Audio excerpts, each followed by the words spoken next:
Olá, hoje estamos aqui com a professora Itana Gimenez. Ela é uma pioneira da computação e da engenharia de software no Brasil. É professora titular em engenharia de software na Universidade Estadual de Maringá, no Paraná. Está na UEM desde 1986 e é aposentada desde maio de 2020. Fez doutorado, PhD, em ciência da computação pela University of York, na Inglaterra, e pós-doutorado em ciência da computação na Universidade de Waterloo, no Canadá, e na Open University, que é lá na Inglaterra. Em 2013, Itana foi escolhida a pesquisadora homenageada pela Comissão Especial de Engenharia de Software da Sociedade Brasileira de Computação. Quem vai entrevistá-la comigo é a professora Maria Cláudia Emer, co-host do Emílias Podcast e coordenadora do projeto Emílias Armação e Bits, e a professora Maria Ângela Seta, que também faz parte do projeto Emílias. Tudo bem, Maria Cláudia? Tudo bem, Adolfo. E tudo bem, Maria Ângela? Tudo, boa tarde para vocês. Seja bem-vinda ao Emílias Podcast, professora Itana, tudo bem? Tudo bem, boa tarde, Adolfo, Maria Ângela e Cláudia. Eu tenho prazer em falar com vocês. Muito obrigado pelo convite.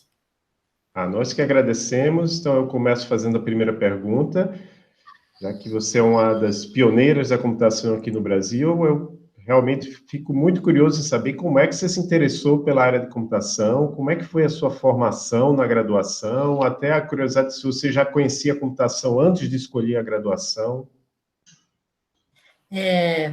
Na realidade, assim, tem muito a ver com meus pais, sabe? A formação e a educação e o valor que os meus pais davam à educação. Assim, eu sou de família simples, sabe? E meus pais tinham somente o curso primário. Então, mas por isso mesmo eles enxergavam que a educação ia provocar uma mobilidade social, ia dar um futuro melhor para nós. E dando esse valor muito grande para isso, eles nos apoiaram, né, na educação, até com sacrifícios pessoais, porque viviam distantes num determinado tempo para que a gente pudesse estudar. Então, assim, o caminho pela educação foi o primeiro mais importante, né, foi ter pais que davam um valor muito grande à educação. O segundo caminho foi a época em que eu vivi, porque e que estava escolhendo, né, o curso de graduação. Naquela época, por exemplo, eu comecei a graduação em 1970, 77, né, em 1977. E em 1970 começou a TV colorida, né, no Brasil, que nós assistimos a Copa, né, de 70 e tudo, né. E a introdução da televisão e da televisão colorida foi um marco muito importante, ela nos atraiu a assistir coisas diferentes, o resto do mundo, né? E naquela época começou-se também a falar sobre a computação mais intensamente nos veículos de comunicação. Então, eu tive o primeiro acesso, né, a informações sobre computação por meio da televisão. Também, assim, eu sempre reporto isso, que meu pai era uma pessoa que adorava ler jornal. E ele gostava muito. E eu ficava olhando aquilo e eu achava assim, puxa, deve ser algo muito interessante. Ele passa horas fazendo isso, né? E aí eu também comecei a olhar o que tinha naqueles jornais, né, que ele lia tanto. E aí fui tendo acesso à informação, fui formando uma cultura, né? E eu tinha também, assim, muita curiosidade sobre consertos de equipamentos, né? Então, algo que quebrava em casa, uma tomada, um ferro de passar roupa, que naquela época tinha resistência, né? Então, eu tinha muita curiosidade para consertar e tal, e isso foi atraindo, assim. Outra coisa que eu acho que é muito importante aí, até, inclusive, nesse projeto Emília, é que meus pais, eles nunca ficavam insistindo, isso é coisa de menino ou isso é coisa de menina. Eles deixavam a gente fazer as coisas que gostavam. Então, por exemplo, eu adorava jogar futebol. E eles não me restringiam porque eu jogava futebol naquela época. Então, assim, se eu ia fazendo as coisas conforme eu gostava, eles não iam restringindo o que eu deveria fazer ou não, né? E aí, quando eu ouvi falar das grandes máquinas, né, por meio da televisão e dos jornais, que eram os computadores, que iam tornar a vida das pessoas melhores, que iam fazer as coisas de maneira mais eficiente, eu fiquei apaixonada, puxa, eu tenho que estudar essa máquina aí, porque é uma coisa maravilhosa. E aí, eu tive conhecimento, né, do curso que existia e também tinha também a informação de que era um curso que a empregabilidade era muito boa, né, que as pessoas começavam a trabalhar rápido, ganhavam dinheiro, ficavam independentes, e isso era tudo que eu queria, né? E aí, então, combinando tudo isso, eu escolhi o curso. Meu pai, ele sempre disse para mim, olha, eu não entendo nada disso que você vai fazer. Eu preferia que você fizesse direito ou medicina, mas se você quer, tudo bem. Né? Então, assim, tem aí uma influência muito grande dos meus pais, né, e da época em que eu vivi. Agora, falando da graduação, né, aí a graduação eu fiz na Universidade Federal da Bahia, foi o primeiro curso de bacharelado, naquela época chama bacharelado em processamento de dados, né, porque eles já tinham um curso que era daquele projeto 15, que era o curso de tecnólogo, e quando eu fui fazer a graduação, ele se tornou um bacharelado, né? E esse curso era dentro do Instituto de Matemática da Universidade Federal da Bahia, né? Um instituto, assim, muito renomado, né, na área de matemática. Então, assim, a base de matemática do curso da UFBA é muito forte, né? Então, eu fiz todos os cálculos, geometria analítica, álgebra, assim, todas essas coisas que davam uma base muito forte, né, da computação em matemática. E também, por exemplo, uma empresa muito forte naquela época chamava-se Processa, era parte do antigo Banco Econômico, depois foi comprado e acabou, né? E ele tinha um grande centro de processamento de dados. Era praticamente a extensão da escola, sabe? A gente estava na UFBA e eu arrumei esse emprego quando eu já estava no segundo ano, com 19 anos eu estava trabalhando, estudando ao mesmo tempo. Então, mas eu saía da universidade e ia trabalhar, era como se eu tivesse, lá estavam os meus colegas e os meus professores.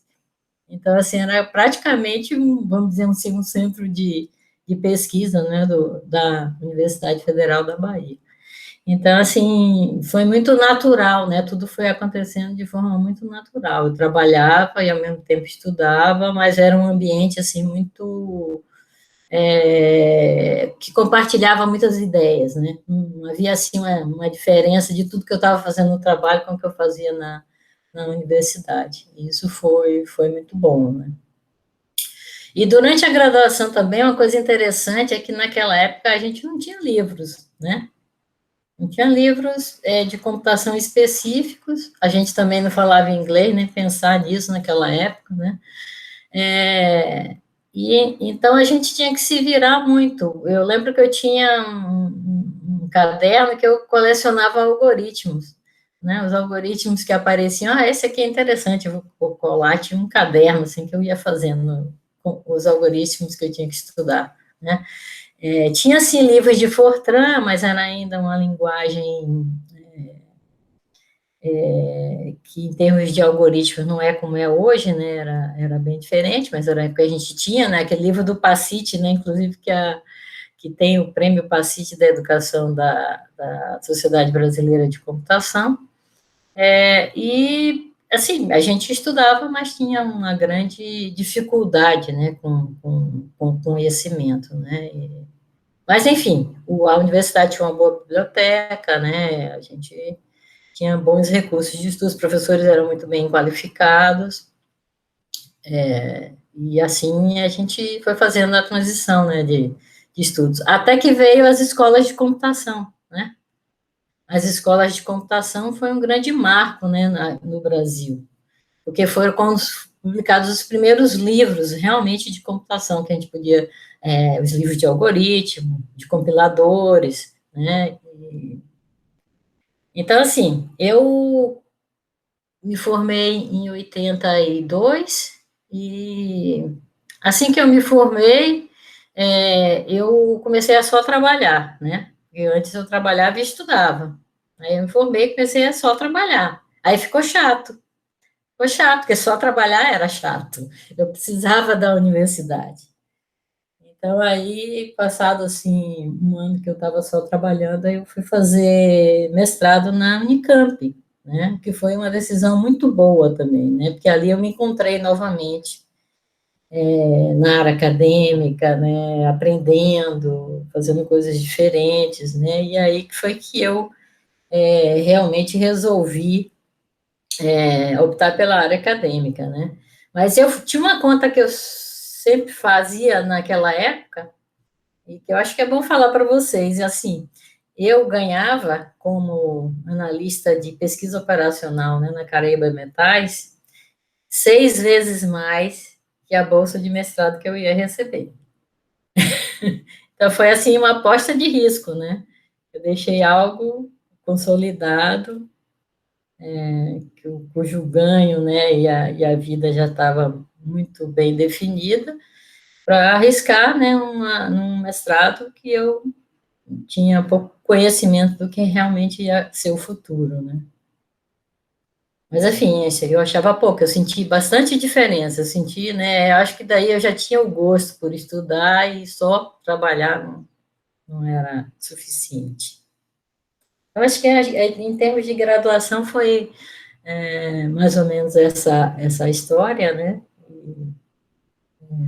Depois que eu entrei na área acadêmica, o mestrado na Unicamp foi um mestrado realmente de referência, né? É uma instituição muito boa, né, em termos de educação e de formação. E aí o mestrado me deu a oportunidade de vir trabalhar na UEM, né? Porque daí eu também conheci o Marcelino, meu marido, que já era professor da UEM. E eu vim para a UEM, e aí depois também um outro passo muito acertado foi fazer o doutorado no exterior. Eu acho que dá realmente uma visão diferente. Eu também ganhei o gosto, né, de conhecer culturas diferentes, em áreas diferentes, né?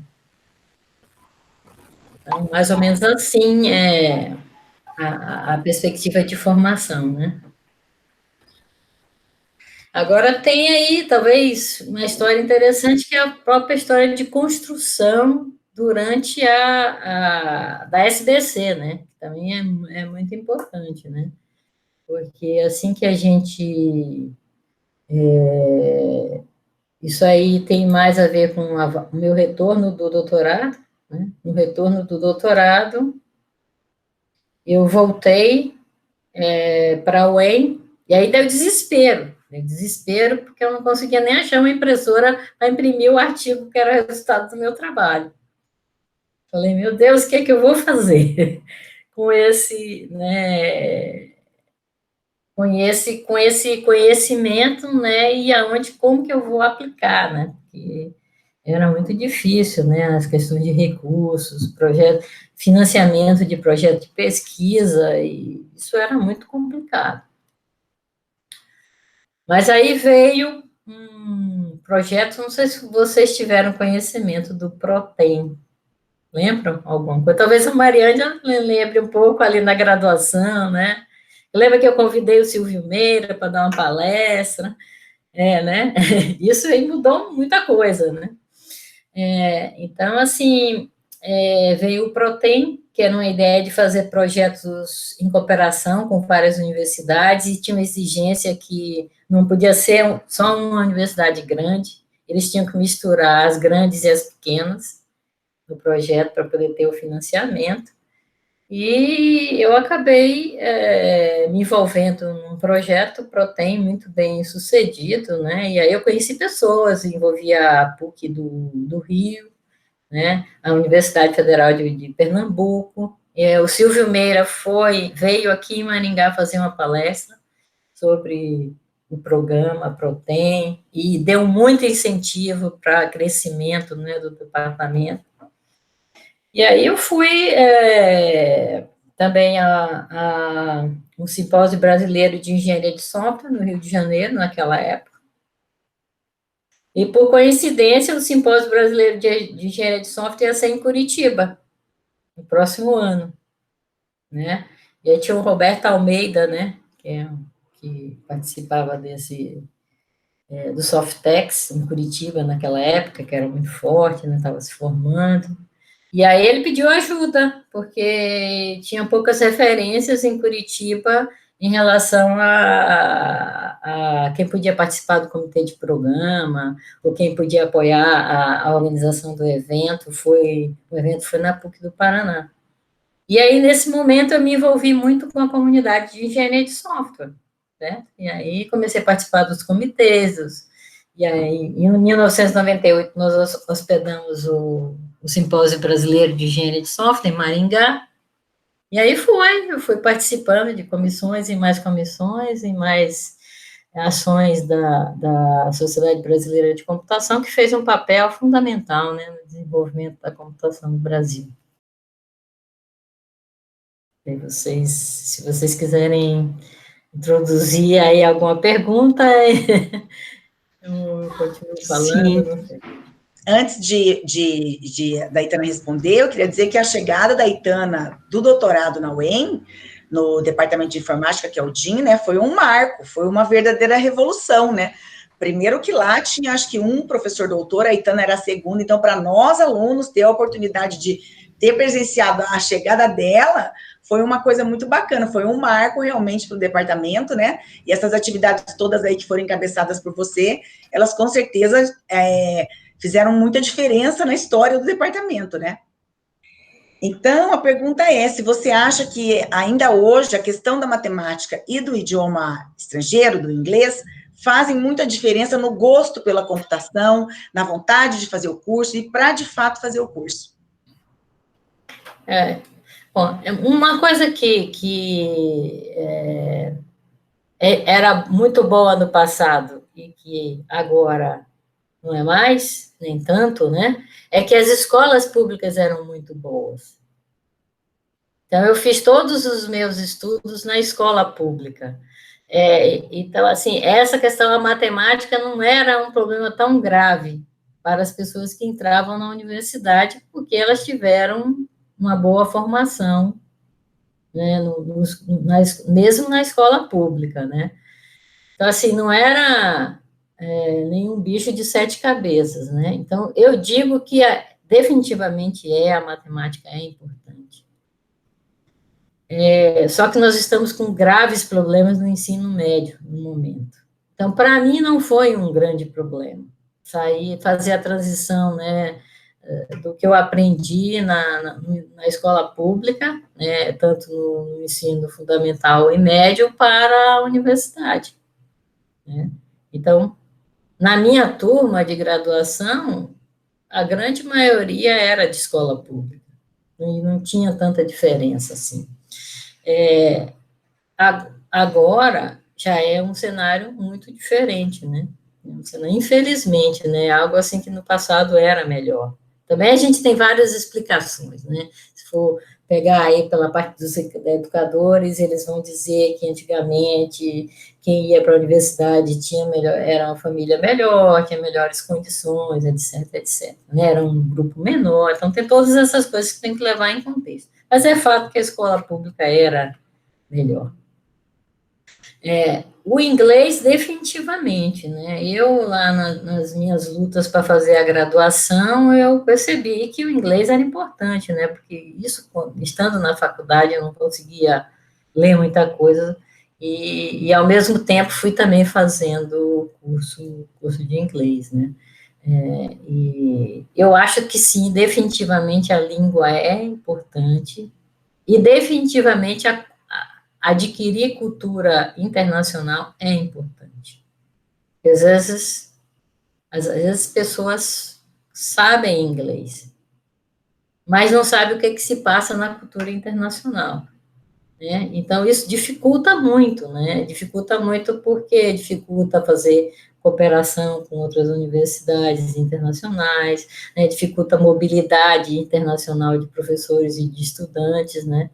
Então, definitivamente, a língua estrangeira, ela é importante, né? No caso, o inglês, para a computação, o mais importante. Então, a gente gosta de fazer essa pergunta do inglês e da matemática, porque às vezes as pessoas acham que isso é um empecilho. Eu não sei ainda inglês, não sou excelente em matemática. E o que a gente viu ao longo das entrevistadas aqui do podcast é que algumas que têm uma boa carreira na computação conseguiram pelo menos começar, né, e fazer coisas interessantes sem ter um grande domínio inicial de inglês e de matemática. E aí, a outra pergunta que agora é interessante para saber, professor Itana, em relação a toda essa sua longa história aí na computação, que é a questão do dia a dia, né? Porque hoje em dia, muitas das pessoas da computação estão trabalhando em casa, nós aqui estamos trabalhando em casa, mas é por conta da pandemia, mas mesmo até antes da pandemia já tinha um movimento de um trabalho remoto, de pessoas fazendo trabalho em casa porque a empresa permite. E no seu caso, você já está aposentada, mas não sei se ainda continua fazendo algumas atividades profissionais, pode até explicar isso, mas como é ou era na época de UEM o seu dia a dia? Ficava mais tempo na frente do computador, ou em reuniões, conversando com pessoas, orientando os alunos? Eu vou falar algo assim, dentro dessa pergunta, mas de acordo com o seu comentário, que é essa questão eu não sei inglês, então não vou fazer aquilo. Eu não sei matemática, então não vou fazer aquilo. É algo que o jovem, ele tem que ter, isso chama pulsão de vida, né? Você tem que querer. Não importa se você vai ter uma dificuldade em matemática ali, você vai superar. Você tem uma dificuldade em inglês, você vai superar, né? Então, assim, não saber alguma coisa não é motivo para desistir daquilo que a gente quer. A gente tem que sempre lutar por aquilo que a gente quer. Claro que a gente não consegue tudo, às vezes a gente tenta falar, pô, não deu, né? Volta atrás. Mas não é motivo, sabe, para... O que eu acho perverso atualmente é quando a gente visita uma escola pública ou a gente se relaciona com a escola pública e simplesmente o aluno acha que, por exemplo, aqui, né, a UEM não é para nós. Eu fico muito triste quando eu ouço isso. O TFPR não é para nós, né? Então, isso eu acho que a gente tem que vencer essa batalha para poder a gente fazer uma maior inclusão dos jovens. Agora, com relação à sua pergunta específica, como era o meu dia a dia, assim, quando eu fui fazer o doutorado, a realidade na universidade, nós tínhamos aqueles computadores do Itaú, né, Mariângela, lembra? Que tinha aquele discão grande e tal, né? Mas já tinha saído os disquetes, né, que foi o maior avanço, né, inclusive na minha tese, na minha dissertação de mestrado eu usei, né, o disquete. Então, assim, tinha sim que ficar muito tempo no computador, só que o computador não ficava em casa, era pior, era o contrário do que é hoje, não tinha computador em casa. Então, muitas vezes eu ia fim de semana, à noite, para a universidade, e os nossos laboratórios de informática ficavam abertos no fim de semana, porque tanto para os alunos quanto os professores, né? Então, a vida dentro da universidade era muito mais intensa do que é agora, que a gente pode fazer muitas coisas em casa. Então, sim, ia na universidade todos os dias, de manhã, de tarde e às vezes de noite, fim de semana, né, e conversava com os alunos sempre na universidade, né, eles não tinham computadores também, né, o computador que tinha era no laboratório na universidade, então a gente tinha que fazer todo o trabalho mesmo local, né, local. Então, assim, quando eu voltei do doutorado, já existiam algumas estações de trabalho, mas eram muito caras, a gente não podia ter em casa, e demorou um tempo até para a gente conseguir ter computador em casa e ter mais liberdade, né? Aí, de fato, a partir dos computadores pessoais, e que ficaram um pouco mais baratos, né? Muitas coisas eu preferia fazer em casa, mas aí é por a questão de ficar mais isolado, né? Porque certas coisas a gente tem que se concentrar, e na universidade o aluno bate na porta toda hora, né? E aí a gente não tinha como se concentrar. E, assim, eu tive muita sorte de ter alunos excelentes quando eu voltei do doutorado, a Maria Ângela, inclusive, né? Assim, alunos que eram, eu posso comparar hoje a alunos de doutorado, sabe? Eu escrevi artigos de revista com alunos de graduação. Assim, uma diferença muito grande, né, do que é hoje, né? Hoje, claro, não vou dizer que não acontece, acontece sim, a gente orienta em iniciação científica, e, assim, os alunos ficam muito bem informados, mas numa quantidade. E também tive sorte que eram turmas muito carismáticas logo que eu cheguei, né? A Maria Ângela, né? Eles tinham vontade de aprender e se cercavam e me alimentavam, né? De força para conseguir mais, para batalhar por projetos, né? Tanto que hoje tem uma grande parte deles que são professores, né? E que seguiram a área acadêmica, né? Daquela turma que eu primeiro... A Maria Ângela foi uma que saiu antes, né? Mas a seguinte, eu tenho a conta de 50% dela foi fazer mestrado. 50% da turma, né? Que é bastante. E acho que mais do que 50% acabou virando professor, porque tem alguns que depois me informavam, né, que eles naquela época foram trabalhar, mas agora queriam fazer mestrado. Então, assim, eu tive muita sorte com os alunos, né, no início da carreira. É um excelente alimento, né, pessoal? Com certeza. Agora vamos falar um pouco a respeito de ser mulher, né? Você enfrentou alguma dificuldade, Tana, por ser mulher no ambiente acadêmico, ou então na empresa, quando você trabalhou, ou quando estava na escola? Eu não tenho, assim, nenhum trauma, assim, que eu diga, puxa, essa situação foi horrível, né? Me marcou profundamente, né? Porque, como eu te disse, desde a educação na infância, meu pai não tinha, meus pais, né? Não tinha esse negócio de isso é de menina ou isso é de menino, ou restringir os ambientes que eu podia conviver. Então, acho que eu tinha certa força, assim, para enfrentar, né? Na universidade, não. A universidade era bem tranquilo, nem na primeira empresa que eu trabalhei, porque, como eu falei para vocês, era praticamente a continuidade da universidade, né? A gente enfrentou, na época, uma situação que eu me lembro muito bem, mas não era questão de ser mulher, era mais racismo, sabe? Teve um problema grande lá na empresa, em que uma profissional muito competente, negra, foi demitida, né? E aí houve uma grande reação, né, dos outros colegas de trabalho. Era desculpas de corte de pessoal, mas, no fundo, por que, né? Só aquela pessoa que era negra, né, e era muito competente.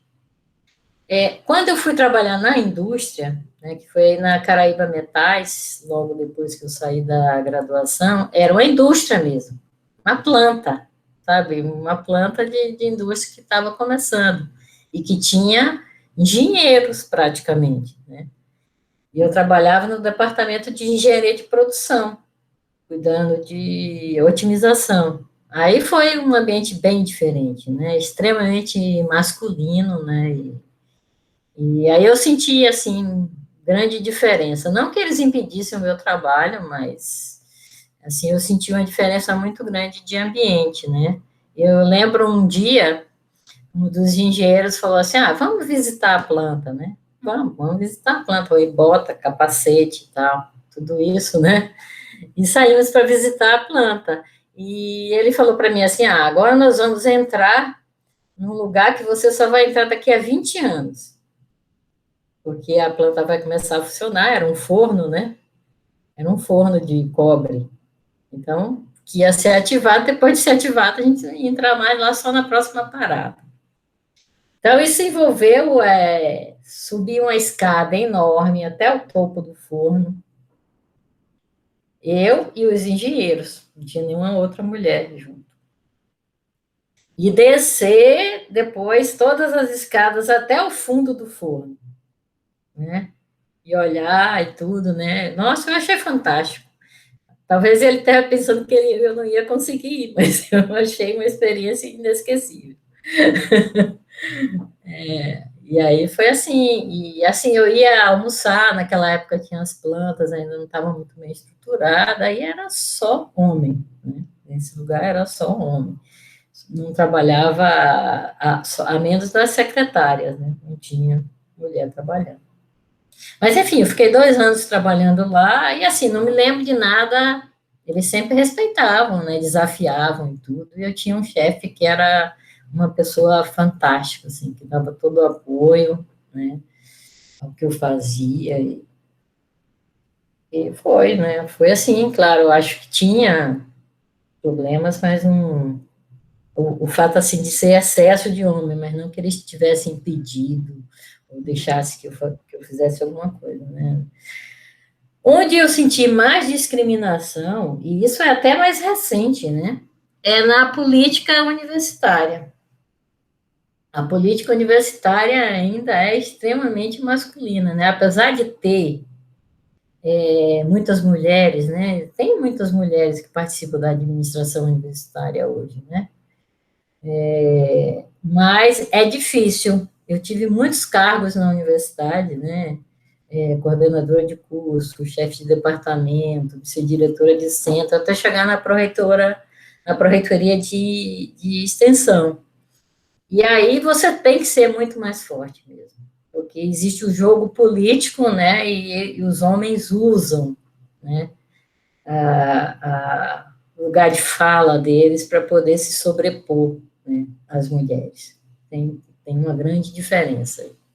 Eu acho que aí as mulheres é onde elas têm que trabalhar muito no momento, né, assumir cargos de responsabilidade e saber se opor, né, quando o homem ameaça, não por competência, né? Ameaça por querer usar o papel de homem como quem sabe das coisas, né? Quem transmite mais confiança, etc. Assim como na política geral, né? Também precisamos disso na política geral. Sim. E, Tana, você participa de algum grupo de apoio a mulheres que seja voltado à inclusão da mulher, alguma coisa nesse sentido? No momento, não, né? Quando era na Pró-Reitoria de Extensão, a gente tinha vários grupos, inclusive o grupo no MAP, né? Aqui da universidade, que é o grupo de apoio à violência contra a mulher. Então, nós participamos muito e eu gosto muito do grupo, né? Eu queria até voltar a fazer alguma coisa com eles, mas por questão da pandemia acabei não retornando, né? Agora o Adolfo perguntou se eu estava fazendo alguma atividade, né? Então eu assumi o ano passado a diretoria de educação da Sociedade Brasileira de Computação. E eu me dedico a isso quase 100% do meu tempo atualmente, né? E também aqui em Maringá é muito interessante, né? Nós temos aqui em Maringá o Conselho de Desenvolvimento de Maringá. E ele tem a Câmara de Educação, eu faço parte de duas, né? A Câmara de Educação e a Câmara de Tecnologia. E derivado desse trabalho, eu faço hoje parte do comitê gestor, né, do CODEM. Então, é muito interessante, né? Porque a gente tem as políticas da sociedade, como desenvolver. Maringá é muito privilegiada nesse sentido, né? Tem um grupo muito interessado, né? Agora, por exemplo, na questão do Covid, a gente participa, a gente propõe, né? O prefeito vai lançar um decreto, e muito desse decreto já foi passado pelo CODEM, a gente já viu, já analisou, já deu opinião. Então, o crescimento da cidade é muito bonito, né? Muito positivo. E na área de tecnologia é muito bom, né? Porque tem a universidade muito forte, e tem também as empresas, né? Que agora tem um parque tecnológico. Então, tudo isso tem sido uma construção coletiva muito positiva. E eu gosto muito de participar desses grupos. Então, Professora, de que forma você conciliou essas atividades de gestão na universidade com a pesquisa e as demais atividades acadêmicas? Assim, trabalhando muito, é a primeira, primeira resposta, né? Eu sempre falava assim, ó, quem não trabalhar mais de 12 horas por dia, ou pelo menos até 12 horas por dia, não vai conseguir ir muito para frente, né? Porque aquela você via, né, muitos colegas que faziam somente aquela parte tradicional ali, não conseguia, principalmente porque tinha que lutar muito, né, como por exemplo, não tinha mestrado na UEM. Se não tinha mestrado na UEM, eu tinha que ter parceiros em outros locais para poder fazer orientação. Foi o caso da Maria Ângela, por exemplo, né, que tinha parceria com o Douglas, e aí a gente fez o trabalho junto, né, e no ICMC da USP eu tinha muitos parceiros, na Federal de Pernambuco, então, para me manter ativa na pesquisa, eu tinha que fazer colaboração, né, então, assim, eu não podia ficar um mês só em Maringá, tinha que sair, pelo menos, sei lá, uma vez por mês, passar 1 ou 2 dias em outro lugar, ou às vezes mesmo no exterior, né, fui muitas vezes para poder qualificar, alimentar. Então, eu consegui manter a pesquisa por meio de colaborações externas, até a gente conseguir. Aliás, o último projeto de cooperação que eu tenho acabou agora em setembro, né? Então, desde quando eu voltei do doutorado até agora, eu sempre tive projeto financiado e sempre tive projeto em cooperação com outras instituições. Então, assim, foi um privilégio, foi muito bom. Claro, houve uma batalha para que isso acontecesse, mas eu não posso dizer assim, eu não posso fazer as coisas porque eu não tenho dinheiro. Não, sempre tive. Não era muito, mas era suficiente para manter as atividades, para conseguir bolsas de iniciação científica para os alunos, né? E até épocas melhores, épocas piores, mas sempre houve ali financiamento. O CNPq teve muitas aberturas para projeto, a CAPES nos projetos PROCAD, depois aí o mestrado veio, eu conseguia bolsas e tal, e assim a gente foi fazendo, né? Então, conciliava, claro, com muita batalha e com muita cooperação, né? Dava para ter pesquisa. Agora, vocês me perguntaram, mas tinha a vida particular também.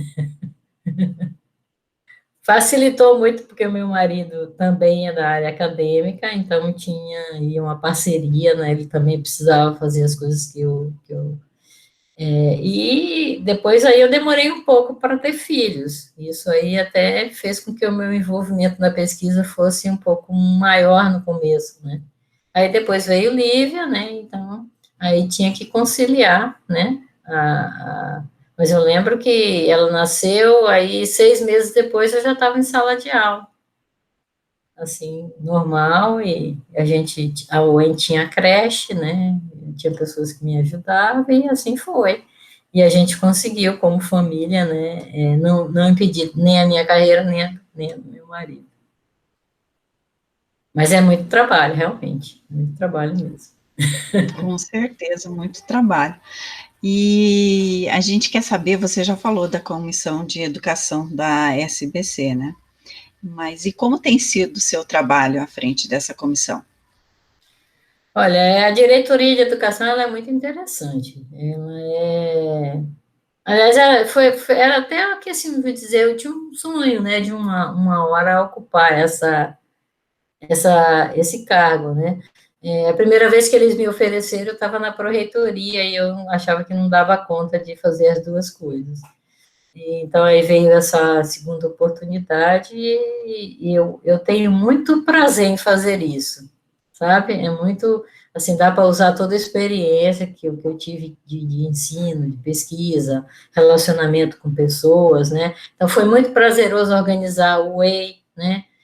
Foi muito um trabalho colaborativo, a Comissão de Educação se engajou bastante, e eu acho, assim, que tem contribuições, uma hora que a gente faz um trabalho, para chegar lá, foi o Whey, né? O Whey deu bastante trabalho para a gente chegar lá. Mas não se esgotou aí, não. Aconteceu o Whey, foi muito bom, e tem muitas ideias que tem que ser levadas adiante, que nós vamos executar, né? Então, eu acho que a SBC, ela tem um papel muito importante na orientação dos cursos de graduação, né? E a gente está precisando melhorar, por exemplo, a questão de comunicação com os coordenadores de curso, né? Nós não temos ainda um cadastro nacional de coordenadores de curso, da SBC, né? Tem, lá no MEC tem, mas a gente não tem acesso. Então, fica difícil a comunicação, e aí os cursos estão surgindo, especialmente na área que a gente discutiu, né? De inteligência artificial, ciência de dados, a gente, cibersegurança, e a gente precisa dar uma resposta a isso, né? Como um orientador, para que a qualidade dos cursos que estão sendo propostos seja melhor, né? Não estou dizendo que é ruim, estou dizendo que seja orientada pelos princípios que a gente discute, né? Não deixar que aconteça de forma caótica. Então, assim, é um trabalho muito interessante, né? Prazeroso, né? Por isso que, sei lá, eu gasto horas do meu dia fazendo isso, né, com muita satisfação, né. Esse sentimento de sociedade é muito importante, né. E nem sempre a gente vê nas pessoas, porque às vezes as pessoas falam, eu vou pagar R$ 200 por ano, para quê? O que é que eu vou ter em retorno? Mas não é isso, né, é o contrário, a gente é que faz a sociedade. Então, tem que se ver como uma contribuição. E quando eu olho para trás e vejo 1988, né, quando eu fui fazer doutorado, existiam 2 cursos de doutorado no Brasil, no Rio de Janeiro, na PUC do Rio e na UFRJ. E eram cursos recentes, né? Então, no caso, nós fizemos opções de ir para o exterior, né? Porque existiam mais oportunidades, e existia também uma política de incentivo do governo para que as pessoas fossem naquela época. Quando eu olho hoje, nós estamos contando aí de 88 até agora, né, 2020. Quando eu olho para isso e a gente vê que no Brasil tem programas de doutorado em todas as capitais e muitos do interior, né, que nós estamos formando essa quantidade de profissionais, eu acho que a gente vê que a Sociedade Brasileira de Computação realmente teve um papel fundamental no desenvolvimento do país. Assim, né, me sinto gratificada por cada minuto que eu dediquei a isso. Aproveitando que você falou um pouquinho sobre a questão dos currículos, né, dos cursos, justamente, claro, esse é um dos papéis ali fundamentais da Comissão de Educação, né? Eu queria perguntar como que você vê a necessidade de atualização curricular dos cursos da área de computação, e também com relação à introdução obrigatória da carga horária em atividades de extensão. Bom, começando aí pela última pergunta, que é, no caso, as extensões, né? Então, aí eu vejo muito como positiva, sabe, Maria Ângela? Porque o nosso curso, ele é muito duro, sabe? Muito, assim, duro no sentido de muito tecnológico, e a gente deixa a desejar no viés socioemocional dos alunos, sabe? Eu acho que a extensão, ela pode dar esse viés, não somente assistencialista, né, mas fazer com que o aluno experimente, porque não é só a questão de se envolver num projeto que, eventualmente,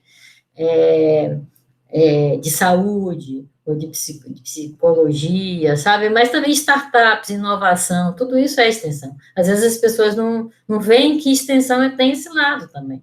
Pensa que extensão é só aquela parte de assistencialismo, né? E não é. Então, eu vejo como muito positivo, né? Eu acho que tem atividades que a gente já faz, que é extensão, que a gente nem sabe que é extensão, né?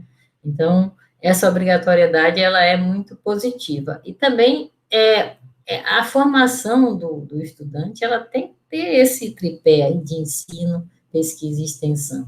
Porque o quê? Ensino é o conhecimento que você tem, pesquisa é algo... busca por conhecimento, criação, etc., mas muitas vezes deixa o aluno completamente alienado da realidade. E extensão é que dá a imersão na realidade do país, né, como produtivo, né. Muitas vezes eu começo uma aula de mestrado e pergunto para os alunos assim, por que vocês acham que o governo vai dar uma bolsa de mestrado para vocês? Ah, porque ele é bonzinho. Será que é porque ele é bonzinho, porque ele acha que tem que dar uma contribuição social? Não, não é isso. O objetivo é melhorar o país como desenvolvimento tecnológico, né? No caso da nossa área, né? Então, se eu quero que mais pessoas vão gerar empresas que vão gerar royalties para o país, vão exportar, aí realmente vem o verdadeiro ganho, né?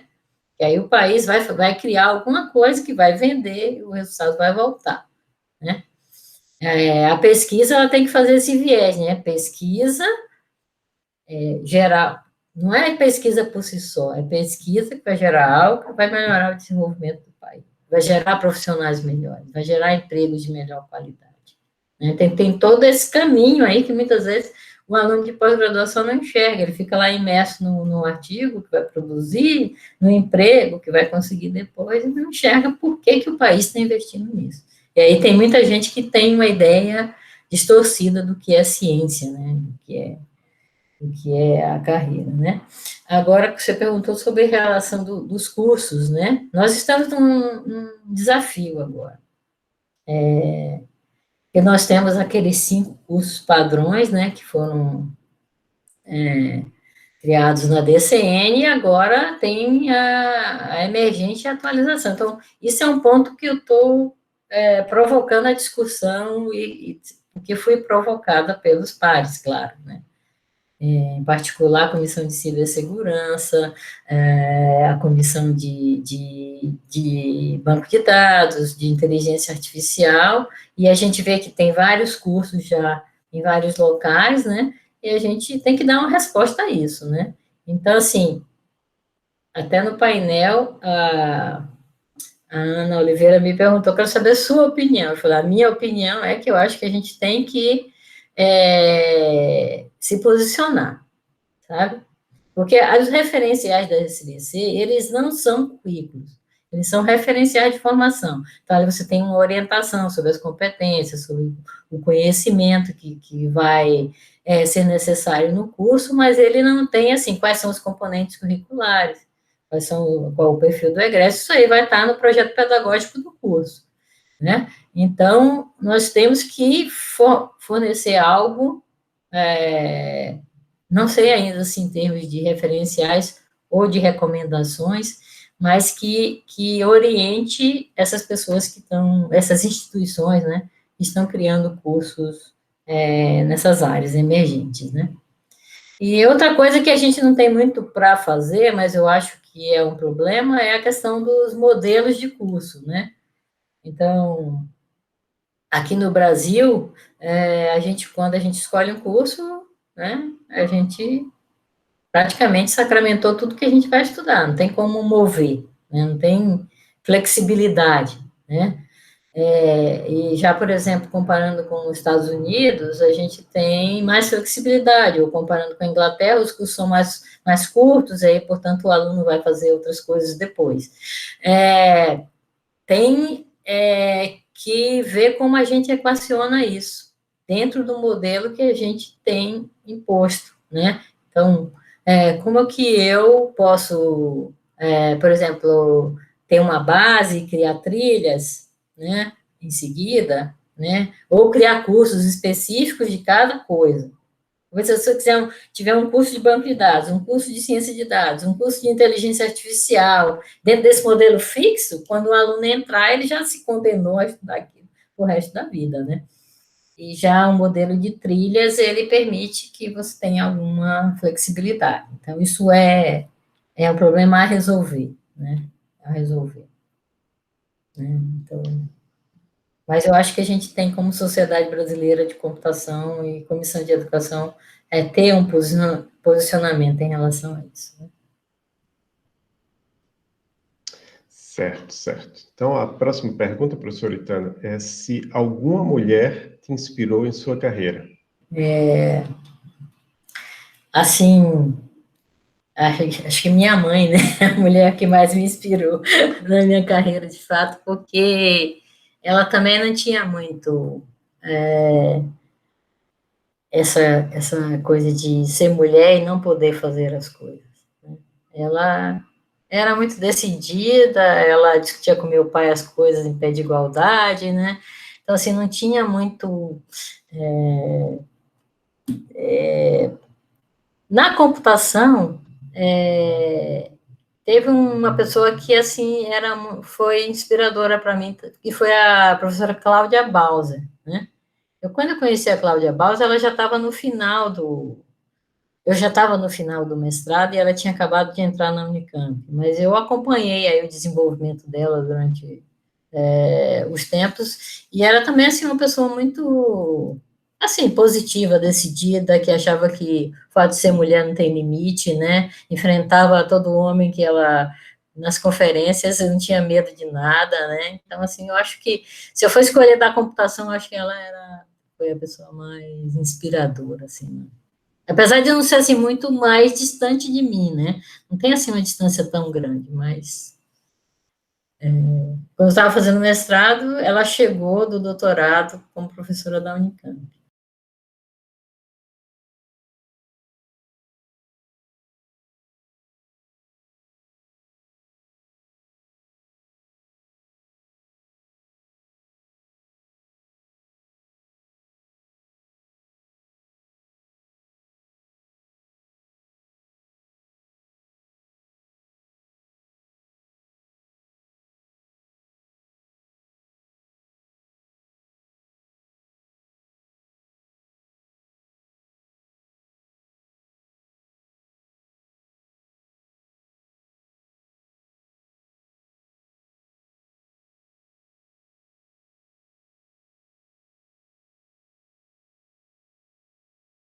Certo. O que você diria para as meninas e mulheres que desejam, estão pensando em seguir a carreira na computação? Olha, eu diria que assim, é uma carreira promissora, certo? Assim, eu acho que é multidisciplinar, porque significa assim que você entrou na computação, não significa que é uma coisa que você vai fazer. Pode fazer muitas coisas, né? Desde o ponto de vista mais social até o ponto de vista mais hard, né? Você pode construir equipamentos, robôs, e você pode estudar user interface, estudando aspectos psicológicos e pesquisas mais orientadas para aspectos socioemocionais, né? Então, assim, primeiro, é uma carreira extremamente que te dá uma flexibilidade, um horizonte de coisas que você pode fazer, que eu não vejo em outras, né? Por exemplo, você vai fazer engenharia, você vai estudar, vai construir, você tem mais ou menos um caminho muito bem definido do que você vai fazer, mas não tem a flexibilidade que a computação te dá em navegar em várias áreas e em vários domínios, né? E se eu quiser, por exemplo, me especializar na área médica aplicada à computação, eu posso me especializar e eu posso ali estar descobrindo muitas coisas relacionadas com medicina e computação. Então, eu acho que te dá, assim, um horizonte, uma flexibilidade impressionante, né? E a questão financeira também, eu acho que é muito promissora, né? Você pôs o pé na computação, se você fizer bem, você não vai ter problema de emprego, nada disso, é uma coisa muito... E vai desde de você ser autônomo, né, montar startups, montar empresas, até você ter aí um emprego ou está na academia, né? Então, assim, não tenho nenhum problema com relação a, assim, arrependimento, que eu diria, faça porque existe um horizonte pela frente. Eu respondi essa pergunta que você está me fazendo para uma colega de minha filha, que vai fazer computação, acho que ela gostou da resposta, argumentando nesse sentido aí também, que é muito multidisciplinar e a flexibilidade de você fazer várias coisas.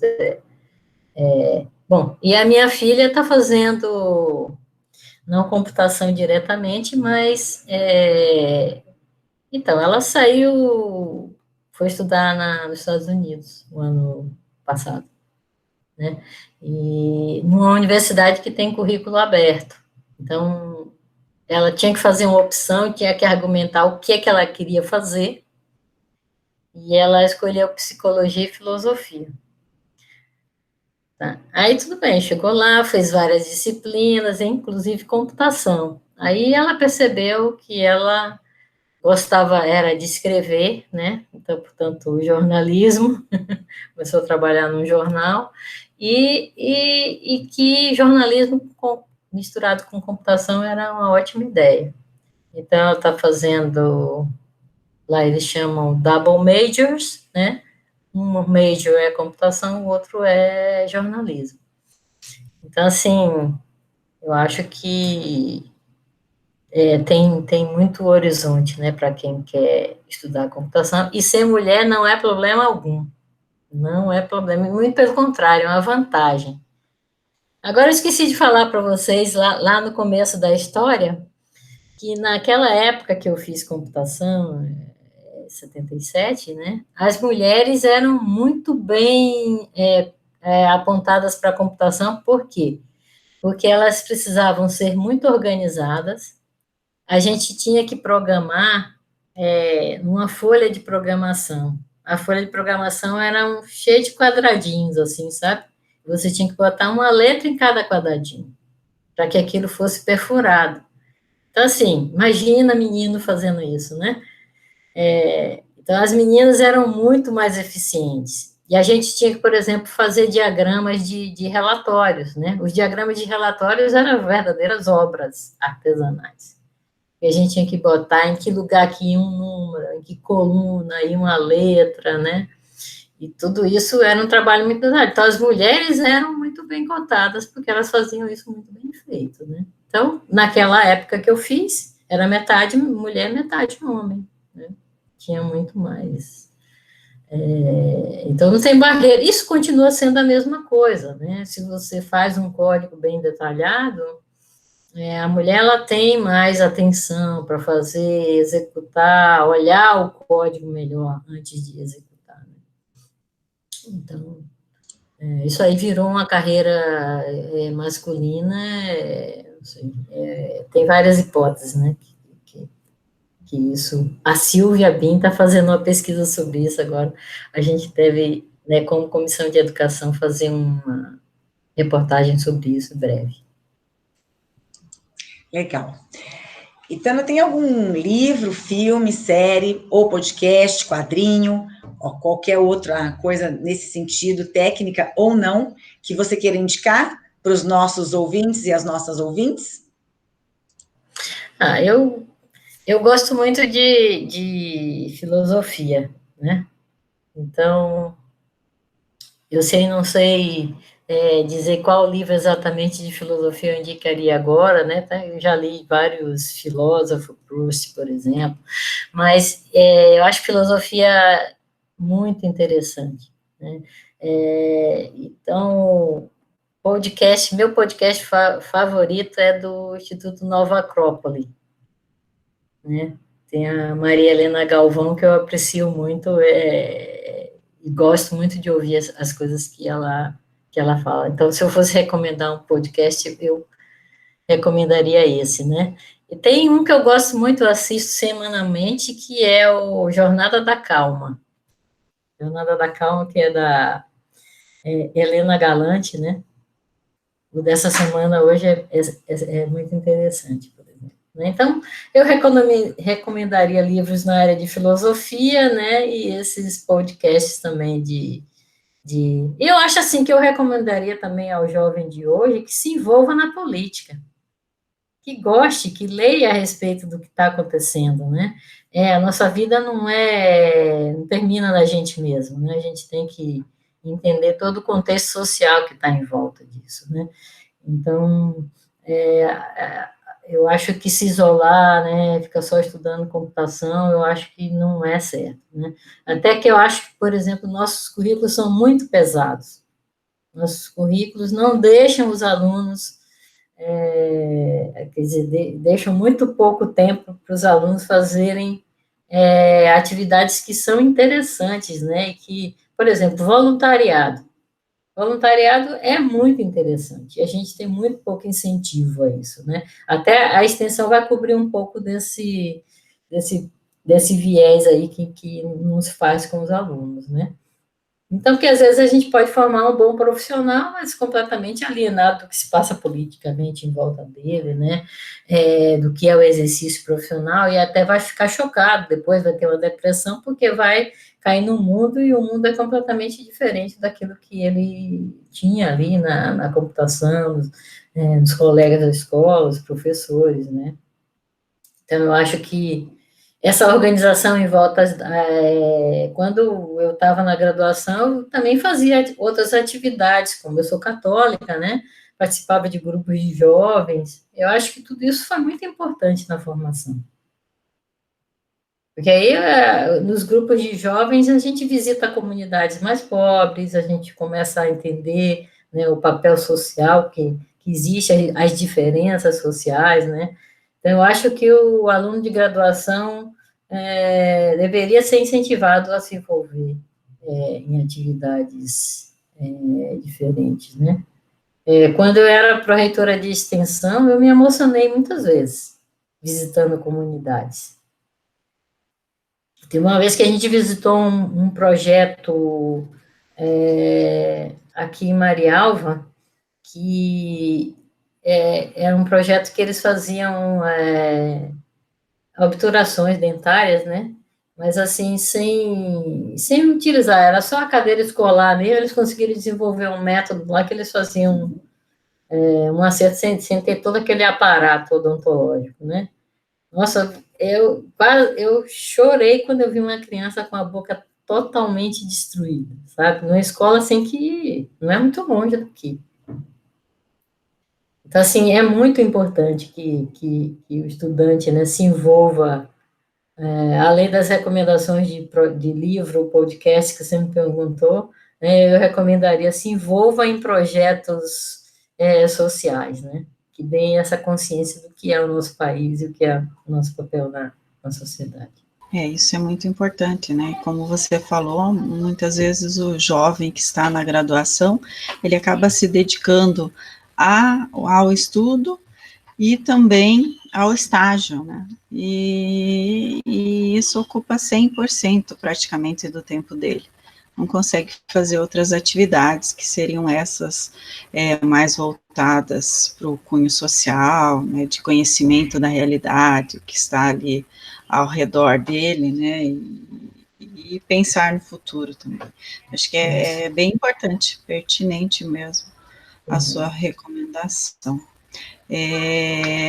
Outra pergunta que a gente faz é onde as pessoas podem te encontrar, né, saber mais sobre você. Site, redes sociais, você tem Instagram? Eu tenho Instagram e tenho Facebook, e eu uso mais o Facebook do que o Instagram. Tem o LinkedIn também, né? Que é uma rede interessante, né, para contato profissional. E e-mail também, pode ficar à vontade, né, para me mandar e-mail se precisar de alguma coisa. Assim, as minhas publicações no momento são mais relacionadas a essas da Sociedade Brasileira de Computação, né? Eu tenho um aluno de doutorado ainda que deve concluir o ano que vem, né? Então, tem um artigo no SBI, ele está pesquisando na área de comunidades de práticas, redes sociais, né?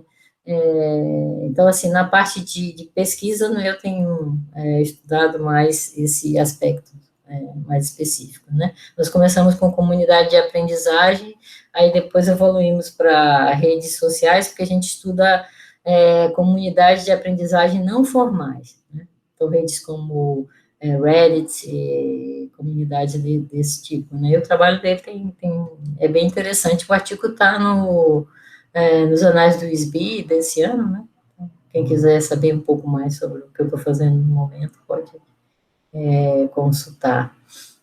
Mas, assim, no momento eu gosto e pretendo continuar me dedicando à educação.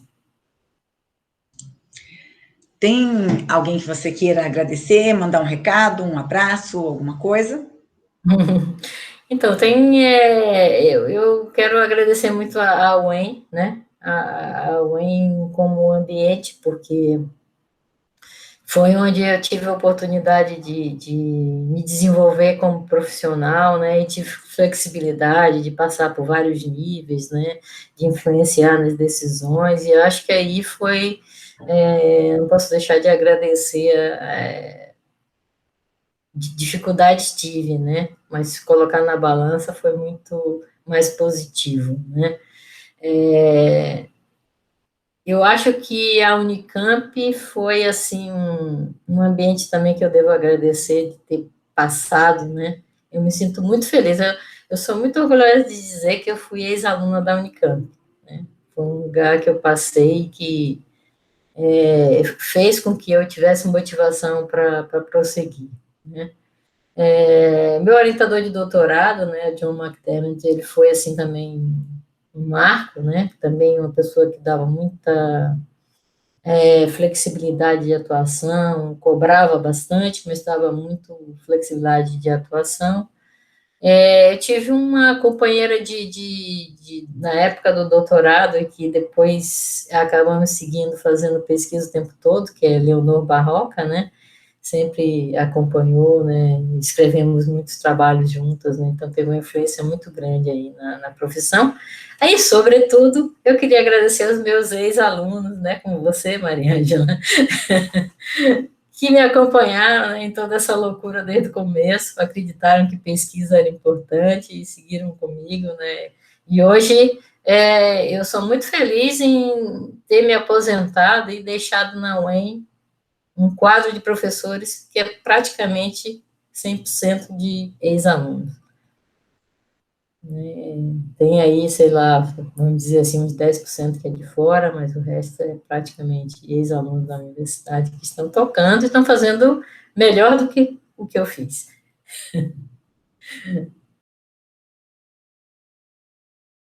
Muito bom. Então, nós vamos terminar esse episódio. Muito obrigado, professora Itana. Foi um prazer conversar com você. Eu vou passar a palavra também à professora Maria Cláudia e à professora Maria Ângela para elas se despedirem. Primeiro, professora Maria Cláudia. Obrigada, Itana, foi muito bom ouvir você novamente, né, saber da sua trajetória, e gostei também do que você disse para as meninas, né, que os desafios estão aí, mas que a gente pode enfrentar.